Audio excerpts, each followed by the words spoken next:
मेरा नाम तहमीना मुश्ताक है। मेरा ताल्लुक एक मिडिल क्लास घराने से था। मैं पर्दादार थी। स्कूल कॉलेज हर जगह अबाया पहन कर जाती थी। एक कदरे अमीर घर से रिश्ता आया तो घर वालों ने फौरन हाँ कर दी और सिर्फ 18 साल की उम्र में जट मंगनी और पेट ब्याह कर दिया गया। मेरे शोहर बहुत अच्छे थे, मेरा बहुत ख्याल रखते थे। ससुराल में 3 अदद नंदे, सास और ससुर थे। वो सब भी बहुत इज्जत करते थे। इन सब का बस एक ही ख्वाब था कि मैं जल्दी से माँ बन जाऊं। मेरे शोहर चूंकि घर के अकलौते वारिस थे तो वो अपनी जायदाद के लिए बहुत जल्दी से एक वारिस देखना चाहते थे। शुरू शुरू में तो सब अच्छा चलता रहा, लेकिन जैसे ही शादी को 1 साल गुजरा तो मुझ पर औलाद का प्रेशर बढ़ने लगा। सास अब साफ कहने लगी थी कि बच्चा क्यों पैदा नहीं हो रहा, कोई मसला है तो डॉक्टर को चेक कराऊं। सास और नंदों ने मिलकर मेरे शोहर पर भी प्रेशर बढ़ाना शुरू कर दिया कि भाभी में कोई मसला है तो उसे जल्दी से किसी डॉक्टर से चेक करवाओ। मेरे शोहर मजबूरन मुझे डॉक्टर के पास ले गए तो उन्होंने कहा कि आप दोनों को ही अपना चेकअप करवाना पड़ेगा ताकि सूरत हाल को फैक्ट्स एंड फिगर्स के हिसाब से पूरी तरह जांचा और परखा जा सके।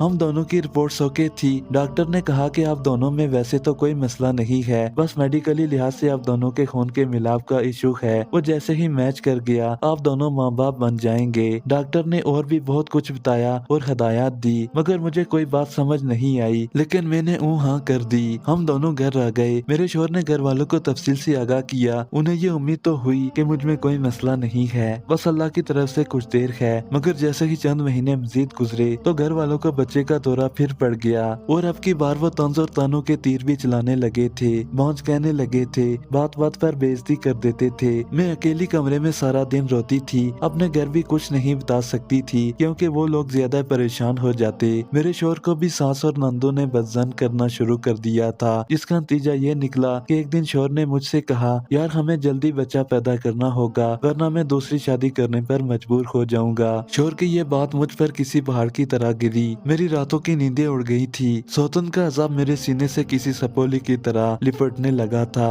मगर मैं मजबूर औरत क्या करती। 25 साल की उम्र का पहुंच चुकी थी, माथे पे तलाक का ठप्पा भी नहीं लगा सकती थी और ऊपर से बे औलाद थी तो आगे शादी का भी मसला बनना था। मुझसे फिर कौन शादी करता। मैं डिप्रेशन में रहने लगी थी। मैं पर्दादार थी लेकिन औलाद की खातिर अब पीरों और आमलों के पास जाने लगी थी। घर वालों को भी कोई मसला नहीं था क्योंकि उन्हें बस अपने घर का वारिस चाहिए था, चाहे जैसे भी आए। मैंने तावीज दागो और अमलों के पास आना जाना तेज कर दिया था और जो मेरी मेहनत रंग लाई और मैं उम्मीद से हो गई। घर वालों ने जश्न मनाने शुरू कर दिए और मैं इस बात से खुश थी कि मुझ पर सौतन का अजाब तो हटा। सब बड़े खुश थे और यूं हमारे घर एक बेटे ने जन्म लिया। इस दिन तो जाने क्या क्या पटाखे और फायरिंग की थी मेरे शोहर ने। सब सदके वारी जा रहे थे और बड़े खुश थे। बच्चा आहिस्ता आहिस्ता बड़ा होने लगा, लेकिन घर के लाड प्यार ने उसकी तरबियत को बिगाड़ना शुरू कर दिया था। वो बदतमीज बन रहा था। मेरे लाख कहने के बावजूद मेरे शोहर और घर वाले मेरी एक नहीं सुनते थे और मेरे बेटे की हर जायज और नाजायज जिद पूरी करते रहते थे। वो जैसे टीनेज की तरफ कदम बढ़ा रहा था। उसकी आदतें और हरकतें सब लफंगे और बदमाशों वाली हो गई थी। उसने पढ़ाई भी छोड़ दी थी। फिर बाद में पता चला कि वो जुआ भी खेलता है, जिसके असर जायदाद पर भी पड़ने लगे थे। अब घर वालों को भी तशवीश होने लगी थी, लेकिन एक सच बताऊं, इसमें किसी की भी कोई गलती नहीं थी। सारा कसूर मेरा अपना था क्योंकि वो बच्चा हराम का था। हलाल का होता तो अच्छे किरदार का मालिक होता।